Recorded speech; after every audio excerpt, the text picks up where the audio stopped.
ያለ ቤተሰብ ሀግም አይላቸው ነገ ቢታይባቸው እቻ አሁን አፍጥጣ እኔ ጋር ስትነጋገር ነውር እኮ ነው።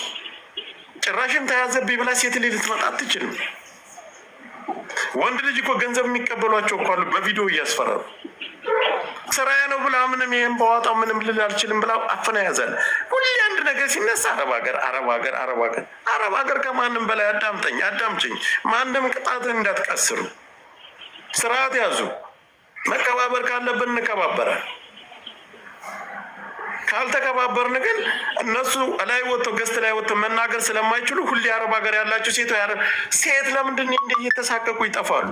ለምንድን ነው ከሚዲያ ላይ አንገታቸው እንዲደፉ የሚሆኑት? በባለጌ ሴቶች ለምንድን ነው ሁሌ አረብ ሀገር ያለ ሴት እየተባለች የሚወቀሱት? እህቶቻችን በየሳምንት አሰሪሽንም እንትን ማለት ትችላለች። አረብ ሀገር ያሉ እህቶቻችንን ግን ክብር ስጡ።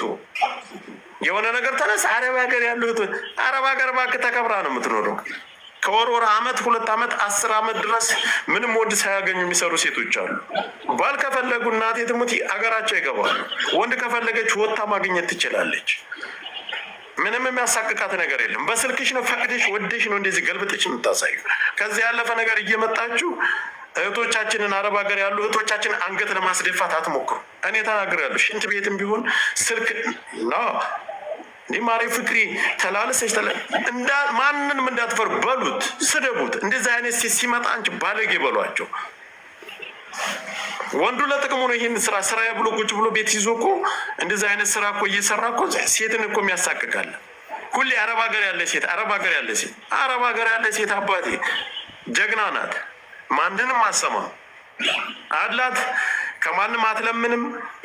ክብሯን አስጠብቃ ነው የምትኖረው። ስንት ሃይማኖተኛ አሉ። እስኪ ሃይማኖተኛ ካለ አረብ ሀገር ነው በብዛት በሙስሊሙም በክርስቲያኑ ነው የሚገኝ።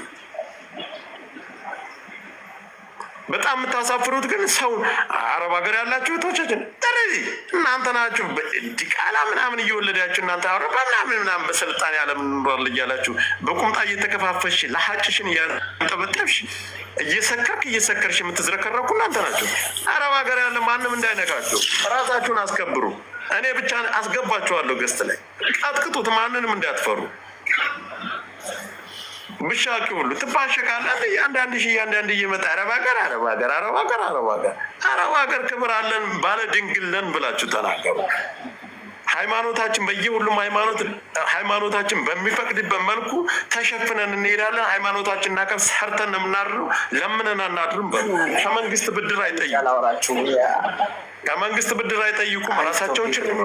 ራሳቸውን ያስተዳድራሉ። ራሳቸውን ጠብቀው ነው የሚኖሩት። አንቺ ኢትዮጵያ የምትባይ አንቺ አሁን የዚህ ተጠቂ ነሽ። አንቺ ደንቆሮ ሸሊ ጥንባታም